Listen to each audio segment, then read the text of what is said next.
So I've been in recruitment for my whole career, actually, so 14 years now. Most of that, so about 11 years of that, I've been working in high volume temp recruitment across business support and financial services. I reckon I've seen over 100,000 CVs easy, interviewed more like thousands, tens of thousands of people. So hopefully I have a thing or two to say about CVs that will help you guys today. And now here at Cultivate, I do a little bit of everything. So bit of recruitment, bit of HR, bit of marketing. So yeah, really excited to share some stuff with you guys today. Over to you, Tony. Thanks, Rach. Yeah, I've just ticked over 20 years in the industry, so I'm feeling particularly old. And I couldn't even think to start to count how many CVs I've read. A lot. I've worked across New Zealand, across Australia, and across good parts of Asia as well in my career in recruitment. And I've recruited all sorts of roles across all sorts of functions and industries, and all sorts of levels, from entry-level roles right up to chief executives. In fact, most of my time these days is spent on senior executive roles. But I've got to say the challenges around writing a CV are all quite universal. The tone and style of how you write CV is a little bit different at a more senior level. We're not going to touch on that today quite to the same degree. But yeah, there's a lot of very similar issues. So what we're going to cover today is just talk about what the heck is a CV and why is it so important, and what is the role of a CV? I mean, at the end of the day, a great CV will get you the next step in the process. Now, that might be a telephone screen or interview. There could be a few forms to fill out next, or it could be an interview. So it's not going to get you the job. But I tell you what, a poorly written CV or a CV that misses the mark and doesn't get attention will stop your application in its tracks. Why is it such an important document? I think it's one of the more important professional documents you'll write in your career. It's a document that you'll evolve and tweak and change as you go through your career. And you'll probably improve as well every time you read it and look at it and change it. But I think it often isn't given the care and attention that it actually deserves. And look, if we're honest here on this call, geez, we're coming out of the worst recession in New Zealand since 1991. Take COVID out of it. COVID was a special case. So that's the worst non-pandemic caused recession since 1991. This is the most congested labour market I've seen in my career. And the SEEK stats will tell you just from earlier this year that application rates per job ad have hit an all-time high. So it is more important than ever before for most roles and most functions to have a CV that's doing the heavy lifting for you and having you stand out from what is a pretty busy crowd at the moment. As we go along today, if you've got a copy of your CV on your screen or in front of you, that could be useful. You might want to get the old red pen out and mark up some changes as we go, because the next part of what we're going to talk about from here is some really practical ways to change your CV up and improve the way in which you represent yourself. And by the way, these insights are also based on me as a candidate as well. A few years ago, before we started Cultivate, I had to write my own CV for the first time in many years.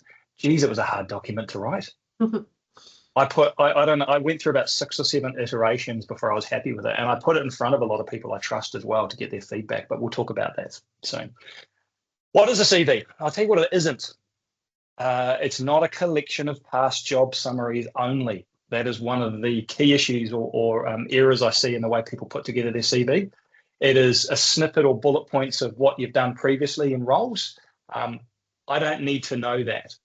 I don't need to know only what you've done in your role. In fact, most of the time, if you just give me some generic, obvious bullet points of what the role does, I probably should know that if I'm recruiting for a role that's similar that you've applied for. So that's not enough. It also shouldn't be too brief or too thorough. What does that mean? Well, in the UK, for instance, I know there's a bit of a unwritten rule over there that your CV shouldn't be more than 2 pages. I completely disagree with that, especially in New Zealand. My view is, and I think the common view is, it should be at least 2 pages. Maybe if you're just starting out in your career, you struggle to fill 2, that's okay. If you've been on this earth a bit longer like me, then maybe your CV is getting more like 4 pages long.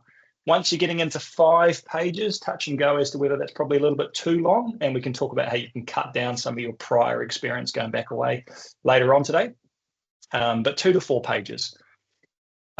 Seems really obvious, but for goodness sakes, let's read it. Let's check the grammar and spelling. I'm really blind to my own errors. I don't know about you, but I can write something that looks right in my mind, but then I send it to someone, they pick up all the little grammatical issues and send it back to me. So I'm not very good at reviewing my own work. But the number of times we've seen a good CV let down by a silly little mistake, leaving S's off the N for a plural, using the wrong joining word or whatever. Or it looks like they started to write something and then changed the sentence to write something else, and then now it doesn't quite make sense because they never went back and rewrote it. It looks rushed, and it's a poor reflection of you. So don't let those little things let you down. Honestly, when I read a CV, I kind of just, the shoulders drop a little bit when I read silly little mistakes. I think, really, it's such an important document. You haven't gone to the care and intention to get this right. That says something about you, unfortunately. And the final one is it shouldn't be incomplete.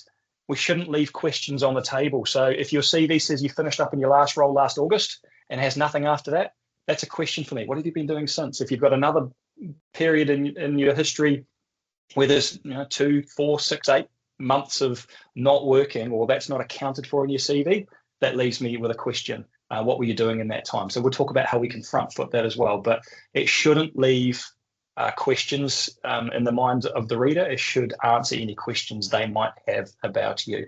So what is it? Oh God, if there's one thing I want to get across today, everyone, it's a sales document. Kiwis were quite humble people. We're not very good at selling ourselves at the best of times. I see that in interview, but I see that on CVs as well. I almost want you to take yourself out of the equation a second. Imagine you were doing this job for you and you were a product. How would you pitch yourself to your audience? It's a marketing document. It's something that should talk about the value that you offer, not just what you have done. What is the value you offer a future employer? And it needs to be really polished. It is a really important document, and it needs to be achievement based. This is what I was talking about before. That collection of past job summaries might say what you've done, but it doesn't tell me how good you are at doing it. I don't know. And I've got 500, 600, 700 CVs to read. And as the title slide said, I've probably only got 4 or 5 seconds each CV, believe it or not, for you to get my attention. And if you haven't got achievements in your CV, I'm going to move on to the next one. Because just because you've got the experience in this market relative to somebody else who's applied, if that other person has been able to very easily show me what they've achieved in their role, I'm going to move on with that CV. And this is really hard. It's got to be clear, concise, and relevant to the role. And that sounds obvious as well, but unfortunately with Seek these days, you can load your CV up in advance into the back end of Seek. And when you're on the bus on the way home at night, you can just hit apply. And that CV that you loaded up 9 months ago on Seek just goes off to the application on your behalf. Problem is, sometimes I read that the top of that CV is actually mentioning a different role to what you've applied for with me today. That's a bit of a worry. Or it's not tailored or tweaked to the role that you've actually applied for. And again, going back to that leaving questions, it has me wondering, I don't see the fit. Why have they applied for this role? I don't understand from this CV where the relevance is to the role they've applied for. You might know it, but you need to make that obvious on paper. Don't ask me to do all the heavy lifting to join the dots and work out why you've applied. It needs to be obvious. Clear, concise, and really punchy. Again, that 5-second rule. And we'll talk about that and how to do that in just a second. Anything to add from you, Rach? Probably just on the too brief or the too thorough part. Something really simple that unfortunately I see quite a lot is people using the first page of the CV as like a cover page, literally just their name and contact details. It's a whole page of white space of real estate that you're not using. And I've got to scroll down to get to the meaty part. It might be too hard basket. So you don't need a cover page. You just want to go straight into it. You want to get my eye when I first open that document. So if you've got one of those cover pages, get rid of it. Cool. So all we're looking to do up front with your CV, thank you, is can you do the role and are you good at it? That's the last part that's often missing. So I want to know, yep, I can see why they've applied, and yep, I can see how they're good. So let's talk more about layout and writing style. I'll just start with layout first. We're not going to go through all sections of the CV today. There's a number of different sections that it's kind of universally agreed is the way and order in which you write a CV. honestly, guys, Google a template that you like, get someone else to send you their version of their CV and go, oh, I like how you've written that. I'll personalize that and use it as my own. It doesn't matter. They're all pretty universal. This is not about the template that you use in the layout. This is more about how you make the most of that by the way in which you write about yourself. The words are the thing that needs to jump off the page. And I know this makes it sound a little bland and boring, but just clean, simple templates are the key. Big tables and excessive white space or intricate designs just take away from that real estate that you've got to present yourself on, but it also is a bit of a distraction as well. So you might end up with a document that you're thinking, being creative perhaps, it looks a bit bland, it's just black and white. That's okay. Make the words do the selling, not the pretty pictures and design. So skip images, they don't really work. And I want you to prioritize readability. So small font, lots of block text, long paragraphs, don't really do it. They're quite hard to read on the eye. I've sort of got to go in and concentrate. And look, I've got the attention span of a gnat as a recruiter. I'm just going to really quickly go, look, it's too much, too hard to read. You know, I'm short on time, and we're just being honest. That's how most people reading CVs will be. So bullet points are your friend, as you see there. Avoid filler words and repetition. If it's said once in your CV, don't go and say it again and again. And sometimes when we write, we sort of write out things in full when we first write the first version of our CV, perhaps. And then what I'd really recommend you do, once you've got the content down pat and you're happy with what you say, go back and be really brutal with the words that you use to say it. So what I mean is sometimes you can read a sentence or a paragraph of bullet points and go, actually, there's about 20-30% of the words there that don't actually add anything. They're just kind of those filler words. I'm going to strip that out. I'm going to talk more in sound bites. I'm going to get rid of the long, flowy sentences and make them short and crisp and punchy. So bullet points are your friend. And the right level of personality and humor. Now, we don't say put humor into a CV. You might put a little touch in there from time to time, just bring it a bit of personality out. I think you have to be careful with humor, but if you're confident with it, go for it. There's a time and place within your CV, and we'll talk about that. But a little bit of personality, what we mean by that is write it in your voice. I see way too many cliches or corporate platitudes, or like I met a candidate the other day that I was critiquing what they'd written about themselves at the top of the CV. And I said, look, those words sound lovely, but what do they mean? And he, bless him, he said, that was actually in the template I was provided and I quite liked it, so I kept them. As a perfect, maybe extreme example of they've got to be your words. You've got to write it in your voice. Trying to be too clever actually goes against you. And it ends up you're writing words that everyone else uses. I want you to be really real in your CV. And that's where the personality comes through, because you're talking from you. And that's where it's really hard to use AI tools. I just want to touch on AI a second, because it's hitting us from all angles at the moment. I'm a little skeptical about using an AI tool to write your CV from scratch, I'll be honest with you, because it needs to be in your tone, your style of writing, and it needs to be authentic, and it needs to sell your value. How the heck do you get an AI tool to do that? What I would recommend you do, if you're not great with the written word and you struggle a little bit for getting these sentences to be really compelling, is write it and then maybe run it through an AI tool just to help you get the language right and say, yeah, actually, that's a better way of explaining what I've done there. So use AI to polish it off, but not to write it from scratch, I think. Yeah, and it's really obvious from, oh, sorry, Tony. It's really obvious from our side as well, because yeah, they all sound generic. They sound very American. You know, when you have kind of put it through AI tools or kind of copy and pasted it from somewhere. So use that as obviously your basis, but bring a little bit of your own words and your own, like the way that you speak into that as well. So just makes you stand out. You know, doesn't sound like everyone else is, which is what we want to do.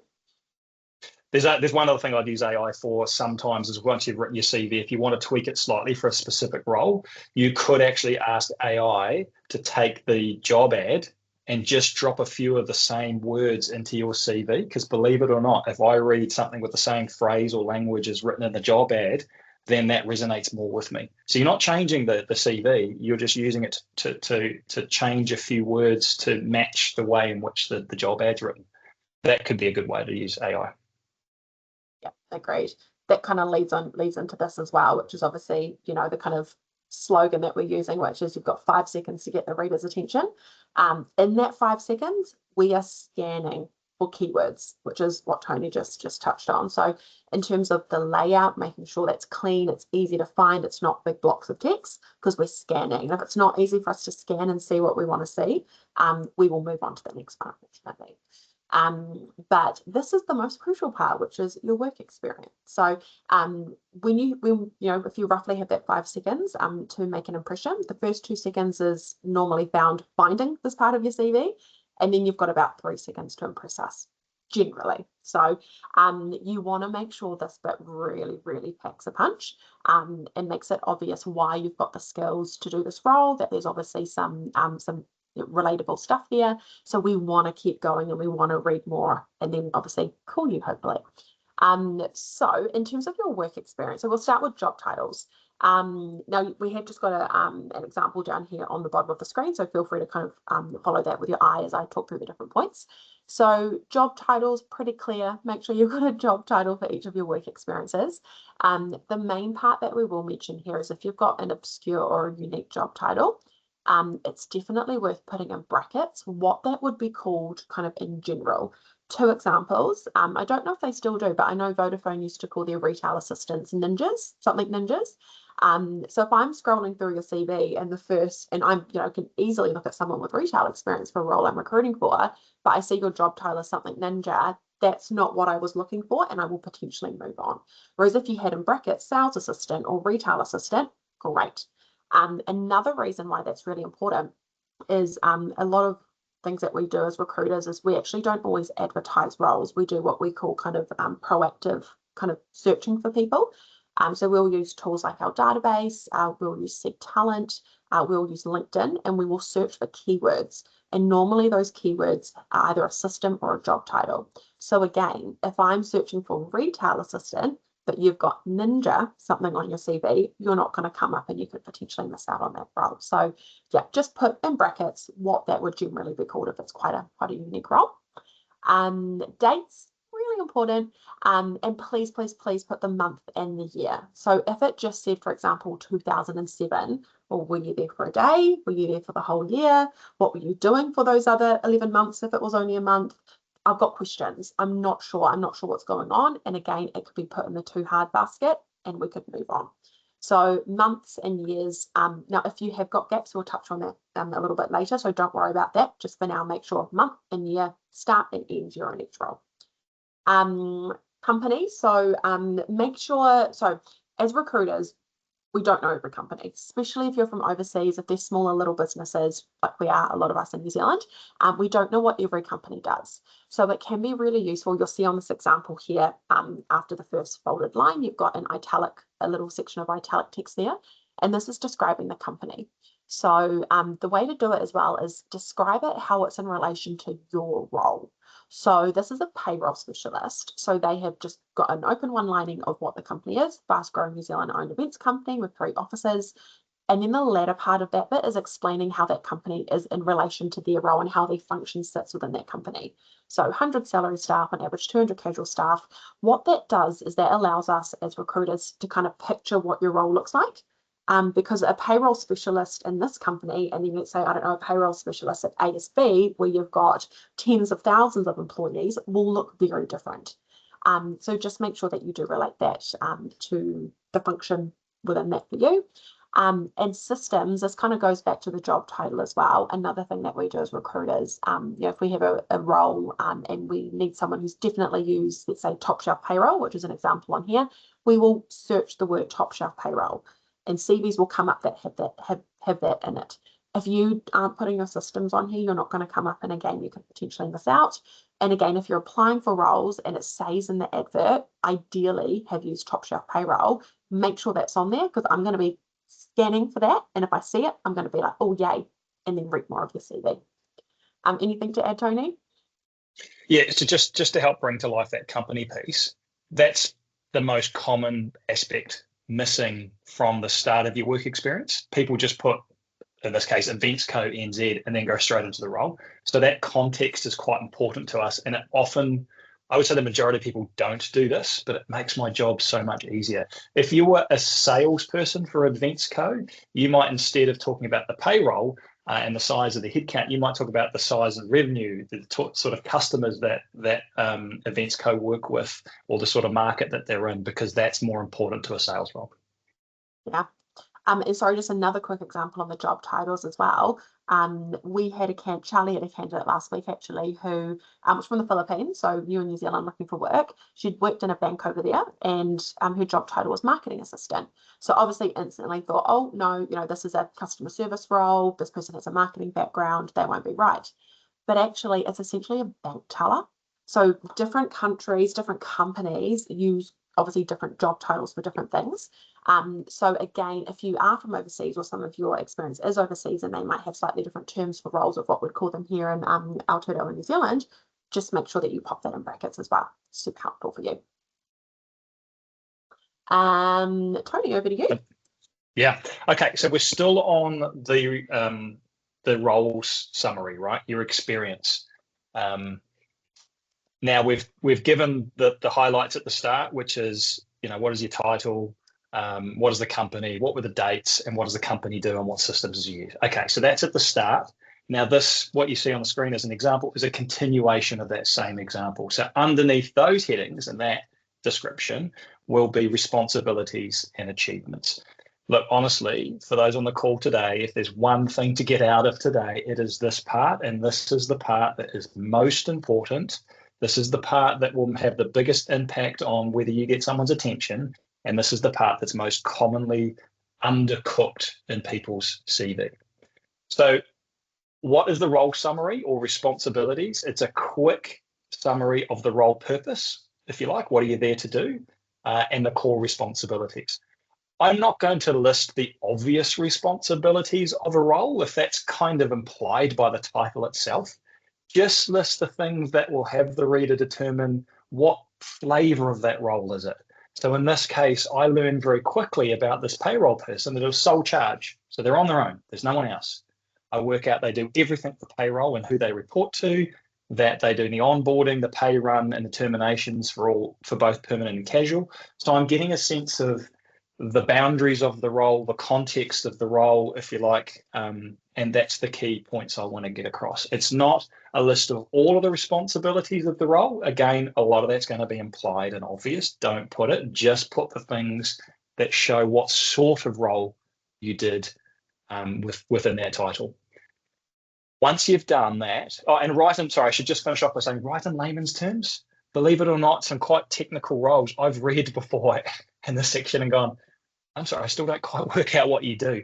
So quite often the person reading your CV won't be as technically proficient as you are. They don't work in that same field that you work in. But believe it or not, they're here to judge your ability to deliver it. But you need to write in language that everyone would understand. I jokingly talk about the mum test at this point. If you took your CV and put it in front of your mum and she read your responsibilities of the job and she's still shaking her head going, sorry dear, I don't know what you do, then you've got a problem. Give it to a family member, whoever, and go, does this help explain what I do every day?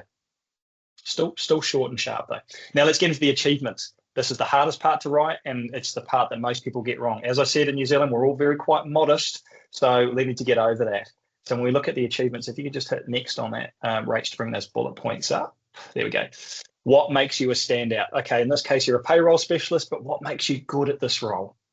And you can think, okay, well, I'm not in the sales. I don't have sales targets I can talk about hitting.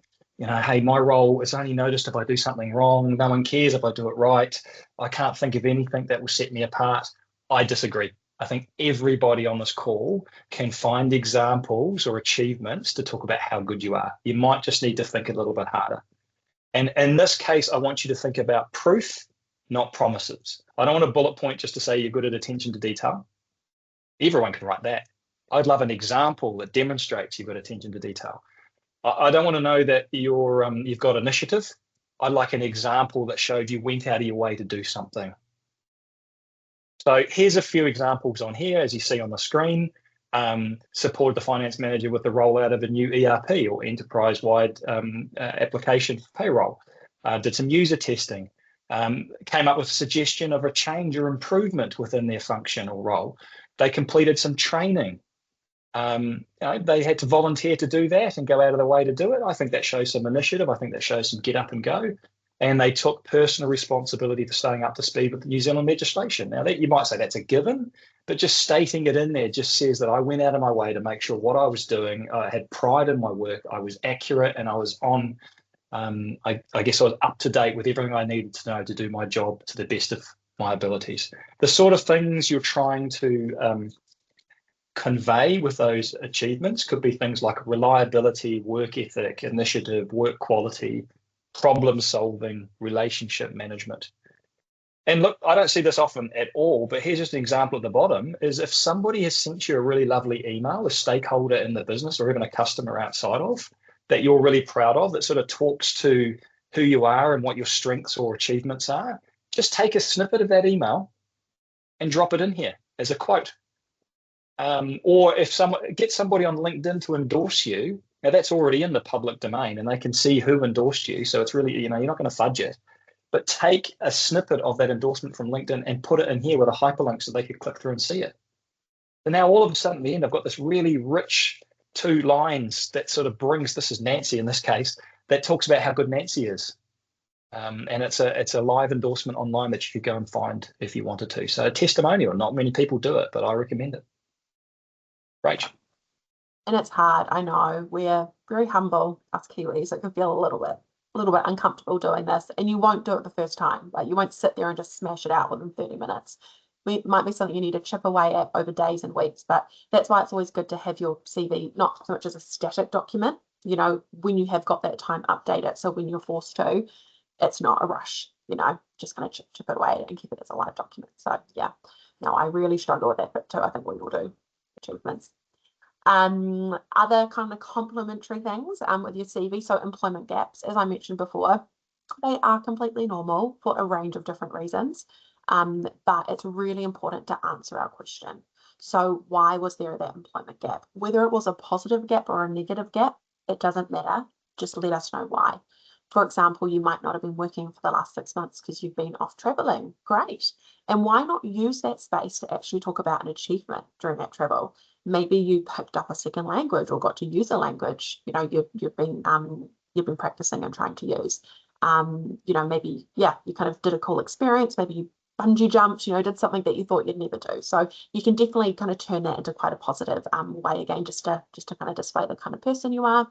You can use a bit of personality here. So I know Tony's saw one the other day where the job seeker had kind of home CEO because they've been raising their family, and just kind of listed a few of the key really important behaviours that at work that you have to have if you're a mother or a father raising kids that also are great in the workplace. So again, you can use that to kind of show those really good skills and behaviours you have. And temp, contract and interim assignments, just make sure you do label these. So for example, if I'm looking at a CV and every 3 months they had a different role, I'd be like, oh, okay, is there a commitment issue here? Would we really want to hire them? Because then they might leave once training is done. Again, you're kind of putting those doubt and that questions in our mind. So if they're temp, just pop in brackets that they're a temp or a contract role. It actually is a positive because it shows you can go in, you can learn systems quickly, you've got that initiative, which is really good. And interim assignment. So what we mean by that is, I know a lot of people got impacted by COVID, for example, where they did have to take something that was outside of their normal career trajectory to pay the bills. Happens to all of us. So you can always just kind of pop in there in brackets, interim role while searching for something within payroll. Maybe you were studying, so you've got a gap in there because you were studying, and maybe you did some hospitality work on the side just to again kind of keep those bills paid. Totally fine. Just label it so we don't have questions, which is good. Rach, just on that. I met a job seeker the other day, probably about a month ago now, actually, and he had been out of work for about 9 months. Tough, I totally get it, and had been pretty actively searching, and it had been a struggle. But despite that struggle, of course, he had a few hours in the week to spare, because you can't spend all that time looking for roles, and you've got to keep your sanity and you've got to keep busy, and you've got to feel like a sense of achievement and giving back. So I've seen people do volunteer work, but in this case, he had been a volunteer orderly in the hospital. And he was a reasonably senior candidate, but he took it upon himself to do a couple of shifts a week as an orderly in the hospital. He felt really good about that because he was giving back, he was meeting people, he was sort of feeling like he was getting out of the house and having some structure to his day. But it looked good in the CV because I'm like, this is great. He's got initiative, he's giving back, he's doing something, and he's not just sitting at home waiting for the phone to call. So, or the phone to ring. So I really liked that example. Yeah, totally. And when you are out of work and job seeking, it can be hard to kind of keep that motivation going. So just having something like that, well, of course, then when you're going through this process and you're going through interviews are hard. We've done webinars on it as well. It kind of just helps through that whole process as well. So yeah, just label it. It's totally fine. Professional summary. So now this is normally the section that sits at the top of your CV under your name and hopefully your contact details. I do see a lot of CVs without contact details. Please make sure they're on there. Now, we won't read this bit first up, typically. So we will typically, like I said, scan straight down to your work experience, see if the most recent is relatable. Yep, the next one. Yep, cool, got some great achievements in there. Oh, this person sounds great. Then we will go back up to the top generally and read this section here. So your professional summary is your professional value. So explain your professional value and where you're going. That is the purpose of it. So you want to keep it to about a quarter page. Again, it's a really important real estate, but we don't want to clog it up, so it's harder to get to your work experience. Like I said, it's normally read after your work experience, and it's also a really good place where you can explain if you are stepping down in responsibility, if you are looking for a career change, what's motivated you for this role, or these types of roles. That's where you can include that as well. So we have just a couple of examples to run through with you. So the first one here, it's essentially too short and it's too general.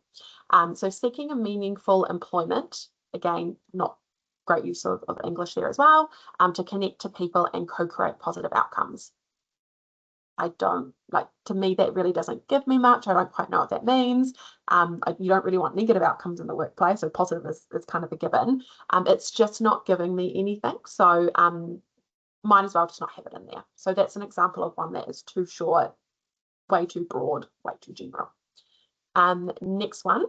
Now this one isn't too bad, but it's definitely missing a couple of key things, which is the value and the direction. So your professional summary should quickly summarize where you've been, the value that you bring, and where you want to go next. So the opening part of this one, it's fine. So graduated from Massey, and I've been working in the sector for so long. That's cool. But then the next part you see, which is my previous employers, includes CBRE, etc. We've already seen that on your work experience a little bit further down. So you're kind of wasting that real estate reiterating what we already know. As Tony mentioned, you don't want to keep repeating the same things. So there's definitely some good things on here. We're probably just missing where the skills and I guess the value and the benefits that you would bring as an employee, what those are, and also where you want to go to next. I don't know why you've applied for this role that I'm advertising. I don't know what you're looking at doing. So again, are you really motivated and are you really committed to this, or is it just another role that you've applied for? So put that there. And the last one. Rach, just before we get to the last one, I just want to elaborate on what you mean by where you're going. For me, that shows self-awareness. If someone can be very clear on saying, this is where I've come from, this is the value I bring to my next employer, and this is what I want to do next. I even like it when people say, my next role will have me, doing this and bringing this value and achieving this in this environment. I love that because it shows self-awareness. It shows like you're in control of where you're going.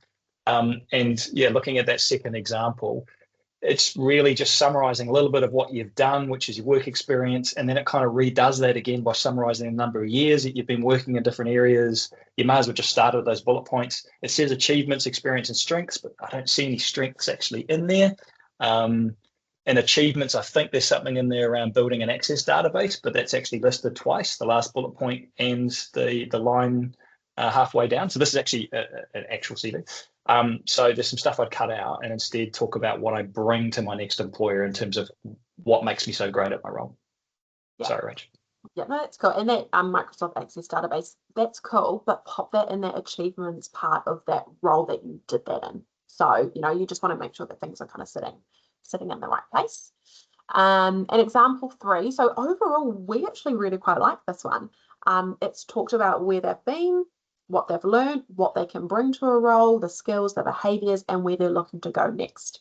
So, for example, in the bottom 2-3 lines, I'm now looking for a role at a small to medium-sized business where I will get the opportunity to be mentored and continuously learn new skills. So it's kind of showing me what they're looking at doing next, which is great. And I think particularly for people looking at a career change, this is a really nice one because they've mentioned where they were, so many years in share broking, and decided to make a career change into accounting. They've forefronted what they've actually done to make that change, which makes a massive difference. If let's say this person had done none of that and they had just applied for, let's say this is a payroll role and they've been working in share broking the whole time, they don't have any relative or study work experience. And they're not showing that they're really motivated. So I'm again questioning why they've applied. But this person has shown us that they've completed study through Massey. They meet the academic requirements, and while they've been doing that, they've actually been doing some accounts for a small construction consultancy company. So again, really kind of showing that initiative, which is great. Probably the only thing this one is missing is, so they've mentioned they worked in share broking, but that potentially involved a lot of client relationships and a lot of dealing with people. Which if you kind of took that skill and then you took the accounting skills together, that's a really quite unique skill set for someone to have, which actually would be in quite high demand, especially for kind of business partnering type roles within accounting and finance. So they could potentially just kind of build on that a little bit more, just in terms of the skills that they could bring to the next role. Anything I missed, Tony? No, I don't think so. Yeah, cool. But next one, hobbies and interests. So this is where we can show a little bit more personality, which is great. Again, we normally won't get to this until we've gone down to your work experience. Yeah, relative experience looks great in relation to this role and my adverts all kind of lining up. Gone to your professional summary. Cool. It's a nice little summary of what you've done, the value that you bring, where you want to go to next. Yep, that aligns with the kind of motivators I'm looking for someone for this role. And then we'll look at other things. You might here kind of look at your education, hobbies and interests. And it kind of just shows what it's like to work with you. Show a little bit of personality. I'm a cat person, I won't lie, I love plants. So mine mentions that because that's me and those are my interests. I also get a lot of people kind of because you might have noticed on our adverts, we also have a little line about us. There's a lot of candidates that kind of call me up and mention, my cats and my plants that I've got on there. And it's a great way to kind of just clear the air, create that personal connection and be memorable as well. So, yeah, definitely. Okay, don't make your hobbies half page, kind of just have them as a little bit down the bottom. But you can show a little bit of personality there, which is cool. Just a couple of ways you could bring. Sorry, Rach. A couple of ways you could Sure. bring that to life is, it's quite common, and this is probably you might be an avid reader. Great. Don't just put reading, which is what I see people do. Put the fact that you're an absolute bookworm and you're really engrossed in this genre at the moment, or your favorite book is this. It just brings you're just taking one word and turning it into 4 or 5 or 6, but it just brings a little bit more to it. Walks on the beach, fine, but just bring that to life a little bit more. Time with family. I love getting the barbecue out in the back garden, and we have a neighbourhood as such that we're often hosting neighbourhood friends and family around or whatever. Just talking a little bit around who are you out of work, and just a sentence or two, no more. It only has to be 2 or 3 lines, but just bring it to life a little bit more. And to Rachel's point, we all like a personal connection somewhere when we're reading something, so that's your chance to get it. Definitely. And I see a lot of people who maybe did a marathon, but before that they had never ran a day in their life. So, they'll almost talk about their hobbies as an achievement, which I think is really cool as well. Learned to run, did my first marathon, and now I'm signed up for 3 more. Just kind of little ways like that, which is really cool.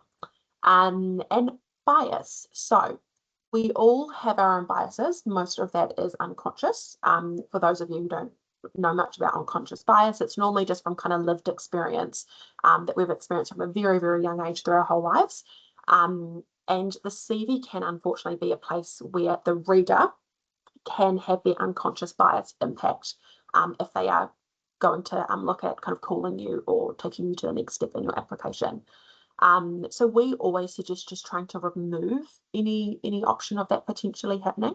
One place where that can happen is photos. So some people have photos on their CVs, some people don't. As a rule, we normally say don't.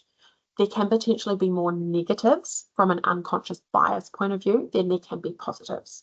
Most of us have LinkedIn profiles with a picture on there, so if someone really wants to see what you look like, that's out there in the public domain. So yeah, try and remove that. I think, Tony, you had did you have an example on that one? Photo? Yeah, even just a senior candidate I was dealing with last year who had a brilliant career and really fast-tracked and moved into some quite senior roles for his age, and quite a compelling CV. But it's just a little unfortunate that he has quite a young-looking face, and he had his photo on there. And look, I admire him, and I wasn't going to hold him back from potentially shortlisting from this role because he's a great skill set. But I just said to him, look, just be careful with that, because you don't want someone to think, oh, he looks a bit young for that role. Or in other cases, you don't want someone to go, oh, they look a bit serious. Oh, they're in a suit and tie and we're quite casual here, so he or she probably won't fit.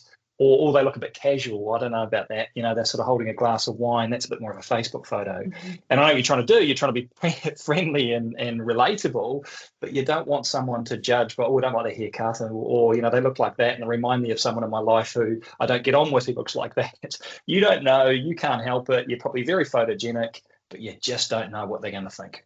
Exactly. And it could be the polar opposite of what you are, or yeah, it can impact this and actually you have no control over it. So unless the job you're going for is based on your image, a model, a TV presenter, things like that. Of course, I know a lot of those you need to have a photo on there. Just leave it off is our general rule. Ageism. So again, another bias that can happen from the reader, or the organisation who is hiring. So one way to get around this, we suggest, is for your work experience that is a bit further back, so maybe kind of 3 or 4 roles back, leave the dates off. Now, I know we said always have the dates on and do for those most recent ones. But for those ones, you can either do it as, you might want to do a bit more of a summary. I've seen where people kind of have a summary of their work experience prior to that, because you kind of want to have about the last, I'd say, 10 years or so in that detailed structure of your summaries and your achievements. But if you have got a bit prior to that, you can kind of just summarize it and make that a lot shorter, and leave those dates off, is one way to do it. Another place just to be conscious of ageism is on your education. So looking at the date that you graduated high school or graduated uni can also be a place that people can kind of judge on that as well. So just some little tips there.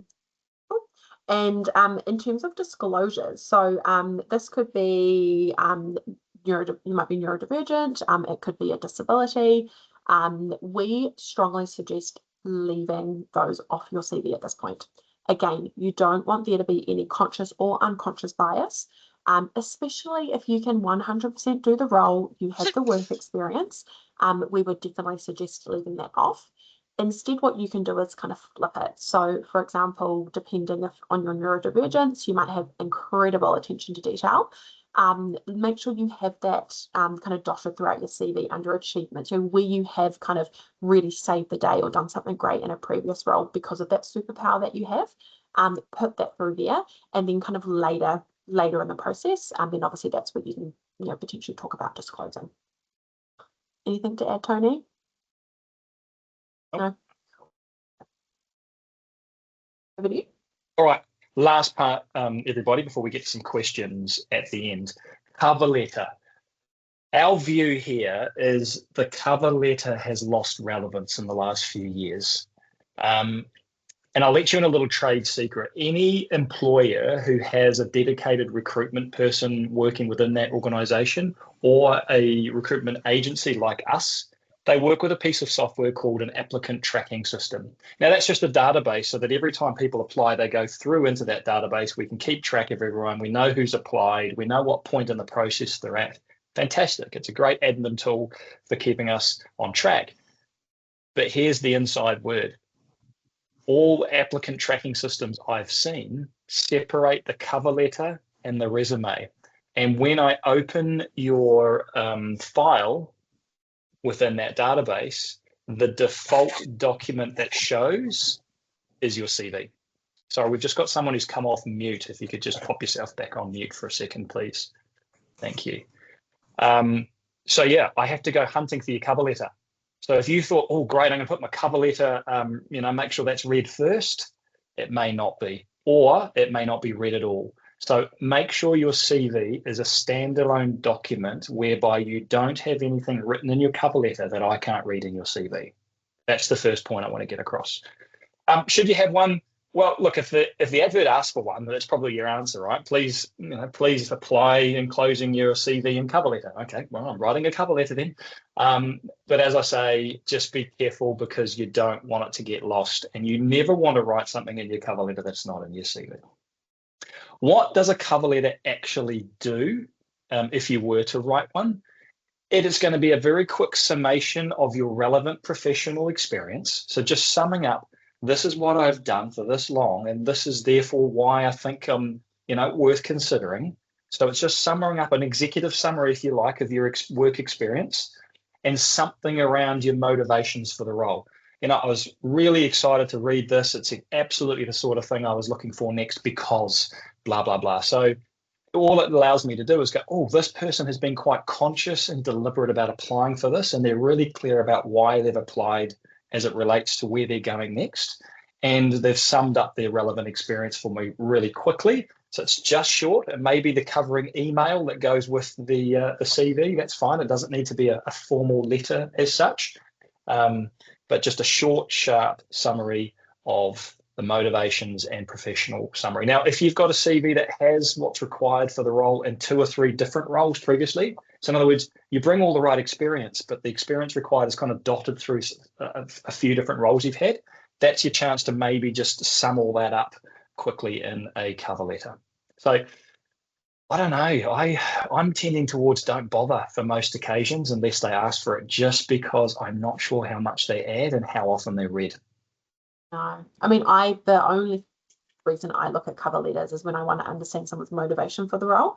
Particularly if I'm recruiting a temp role and it looks like they're working and I'm like, oh, why do they want a temp role? I might check it there, but that should be in your professional summary in terms of what you're looking for next. And it should be clear you're available immediately, because if you're no longer in the role, make sure you don't leave it as present. Make sure that you do put that you finished up in February as well. So yeah. Cool. And just a reminder to pop your questions in the Q&A, because we'll get to those very shortly. All right, quick summary. What are we going through? It's a sales document. It's not just a list of job descriptions. It needs to sell you quickly. I need to have my attention grabbed when I read it to go, oh, this person's got the right experience, and gee, they look like they do some good stuff in their role. Simple, clear, readable, punchy. It's got to jump off the page, lots of white space, bullet points, make it easy to read. The work experience, it's the most critical part. It's not the first part, but it's the bit I'm going to go to with my eye, and I'm going to read and summarize that first. Look at your last role, because that always goes at the top. And then the role maybe before that as well, if that doesn't quite answer everything. And then I'm making a decision quite quickly whether I move on. So the months, the company, the role summary, the achievements. Technical experience, keyword searches, we've talked about that. Just make sure if there's any technical applications or systems you use, put that in there. The summary or profile, whatever you want to call it, right at the start.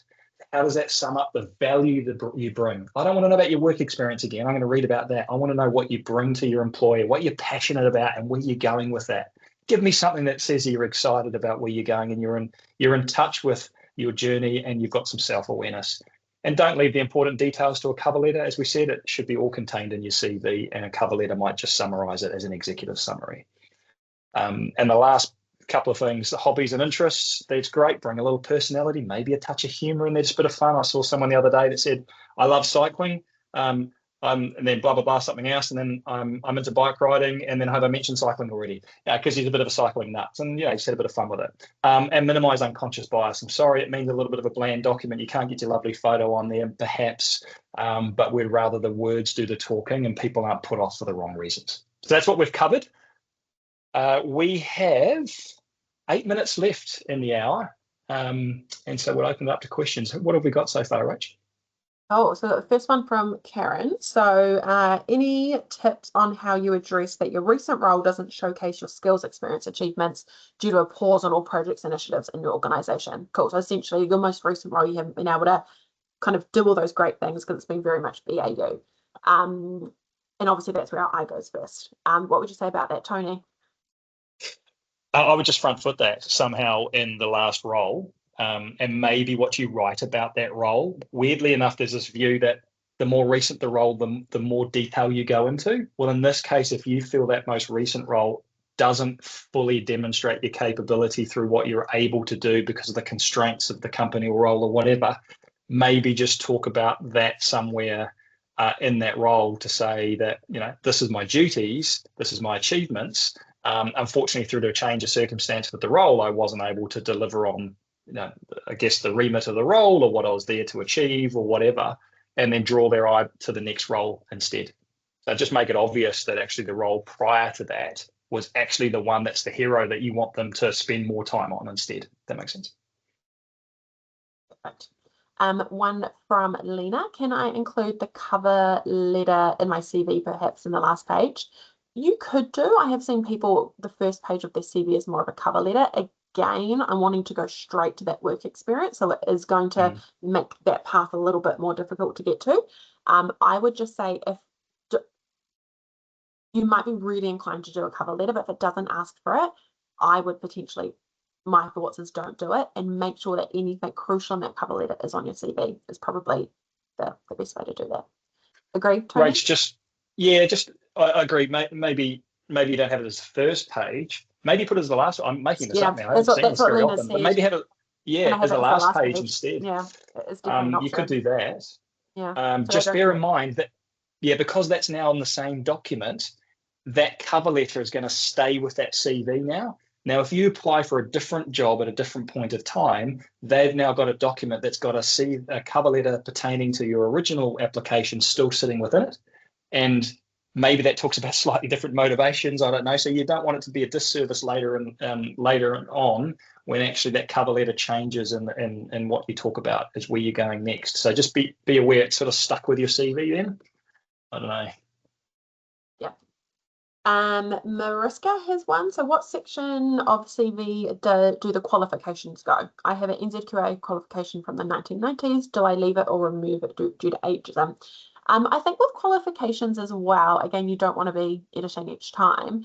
But if it's just, graduating high school, and let's say that was a while ago, that's probably not as relevant to the role and where you're at now, would be my thought.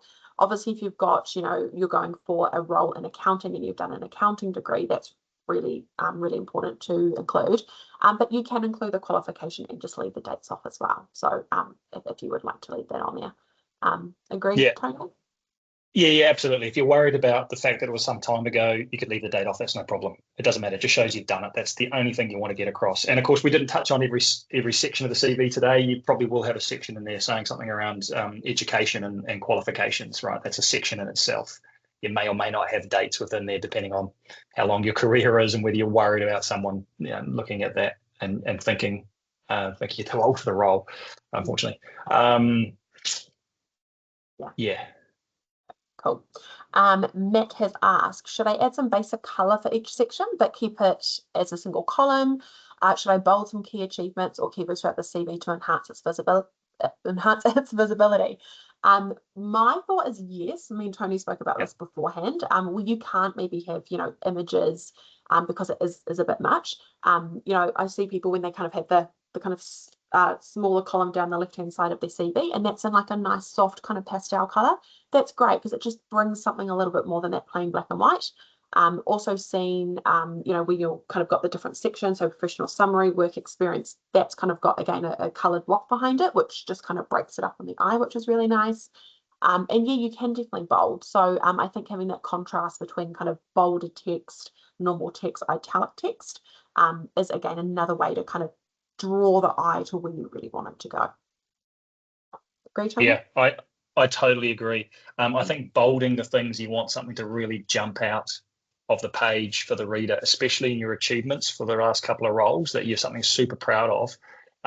make it bold. The only thing I'd say is, I think I've said this before, but proof, not promises. Don't say you're this.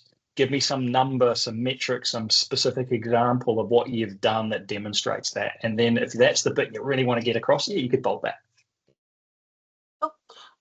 From Dora, 2 questions. 1, how should I mention a short 6-month internship or volunteer jobs? Same as we mentioned before. So look, you might not want to go into the full, responsibilities and, nice long achievements about that. Even if you just want to kind of make it a 1 line, in terms of internships, definitely with those, you want to mention those kind of key skills and achievements that you got from that. Might look a little bit different. An achievement might be actually learning how to use a platform or learning how, accounting principles apply in the workplace. They might look a little bit different, but they're definitely achievements if you're at that graduate level. I work with a lot of graduates, and if you have had an internship and you can kind of make that, again, really highlight those achievements and what you've learned, I know, great, they're ready and they're going to be great for that entry level role. So that's how I would do that. And second question from Dora is, if I've had 2 different jobs, different projects at the same company, should I separate them? Yes. So this happens with a lot of people, especially as you're being promoted through a company as well. So you kind of keep that top up the top with the kind of company name and the overall dates. And then within that, you can break down the role that you did and the dates on the side of each separate role. Is how that's a nice way to lay that out. Agree, Tony? Yeah, weirdly enough, I've actually seen people list their work experience. They've had 3 roles in the same company, but they've made them look like 3 roles in different companies because the way they've laid it out. So yeah, put in really big bold the name of the company you worked for and the overall dates, and then the dates of each role within that company quite clearly as you highlight each role within the company underneath that. Definitely. And I'll just go back to the volunteering a second. I love volunteering. I love when people get out and do things in their community. It shows some get up and go. It shows some give back, some service. I think it's fantastic. Have a whole section around volunteering if you want somewhere in your CV. I'll go and read that once you've ticked the box on experience. And I know you're someone I should speak to who has, close enough relevant experience for this role. I'll go and look at that and go, wow, that's really cool. That just enriches who you are and what you're about and what you bring. It just shows you care about others and you're prepared to get out there and do things. And you're probably going to be a great colleague as a result. So really make those quite proud. And internships, absolutely, if they're relevant for the role you're applying for, there's no reason why you shouldn't put them in. And just put that tag as internship or volunteer work. If you were doing volunteer work in lieu of paid employment, as Rachel said before, just put that in your career hierarchy or chronological order of your roles. And if you went from paid to unpaid work for a period of time there because you left your paid job and went volunteering, that's okay. Just put that in there. Great. One from Reed. If my previous experience 4 to 5 jobs back is more relevant to the posted role, what is the best practice for listing my experience? I can't say this word, asynchronously. Tony, do you want to take that one? Yeah, I know what you mean. Sometimes you feel like more recent roles are being a bit of a means to an end. Like, you might have changed career recently or you're in a new market, new country, and I get it, you've just had to start working to pay the bills. Again, you might want to be slightly shorter and maybe you call this bracketed an interim role and make it really clear in your summary at the top what your actual capability is, the level you're actually operating at and what you're actually most suitable for. And in there, you just make it really clear that there are interim roles while searching for your next career position or something to that effect so that I can read it and go, okay, I get it. They're making the most of this situation and they need to earn, but they're not earning at a level that's commensurate with their capability because that's obvious in there. So I'll go and find the last role instead that is in line with, I guess the right level of experience, etc. So just make sure you can point my eyes downwards down the page so that I can find that quickly by making that clear. Hopefully that makes sense. Yeah, agreed. And I know we said we go straight to the work experience, which we do, but that 2 seconds while we're finding it, we are still scanning.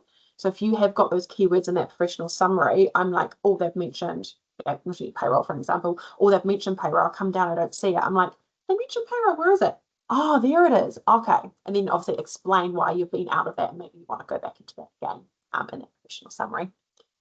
There's lots of different variables. So yeah, but everyone's unique. I totally agree that one of the hardest things coming into a new country is having to get restarted again. And the last thing you want to do is feel like you're going to be judged by your last New Zealand experience, not your last international or most relevant experience. So that's where I just recommend you front foot that and do a job of trying to direct my eye downwards. Lena, you've got one here about your CV. I'm not 100% what you mean, so feel free to type that in again. Neha, do you have any outstanding CVs to share? This one's really hard, Neha. So we wouldn't say there's one exact CV that's outstanding because everyone's is so unique because everyone has a completely unique journey. Probably the best thing to do is if you are unsure where to start, Word has some great templates to start with in terms of layout. You can kind of Google and there's some options on there.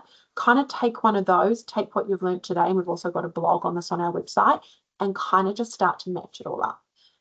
Always ask for feedback as well. If you have the chance to spend time on the phone or face-to-face with a recruiter or a hiring manager, use that time selfishly for yourself as well, in terms of, is there something on my CV that would have made it an even quicker yes? Or is there something that you think I could improve on as well? Always use that time to try and get something out of us as well. Agree, Tony? Yeah, and speaking of time, we're out of it, aren't we? So we are. There's a few questions here. So look, what we can do. Do you want to wrap up? Or there's two. There's two. Do you want to quickly answer them?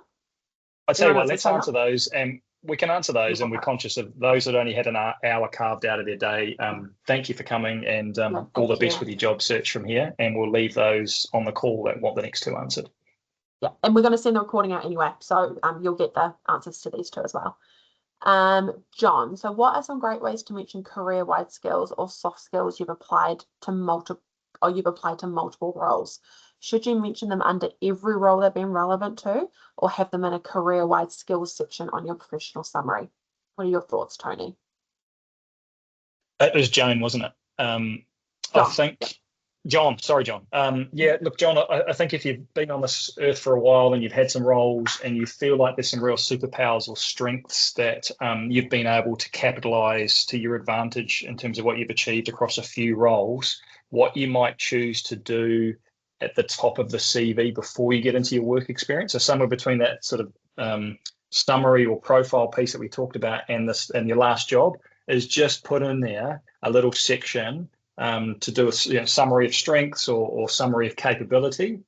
But when I read those, they're quite often too generic. It's all sort of, apple pie statements of this is what I can do, but without any proof.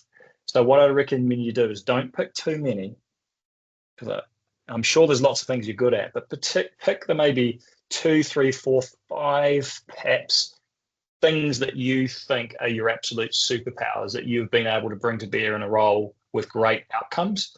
Pick them, title them, but give me a quick achievement which you may pull out of your roles and just drop in there with some evidence around numbers, metrics, anything that you can bring to bear that shows evidence of the achievement as it relates to that behavioral strength. Then I'm going to believe it. If you just write, I'm great at this, then, well, anyone can write that. So keep it short and punchy, bullet points, maybe 3 or 4 maximum strengths that you bring, and then bring some of those little achievements up into that section again and highlight those there for me. And yeah, I know we say not too much repetition, but that might be where you do repeat it just to really get the point across. And then you can go into more detail thereafter in your CV. Hopefully that explains it. Yeah, that's perfect. And we'll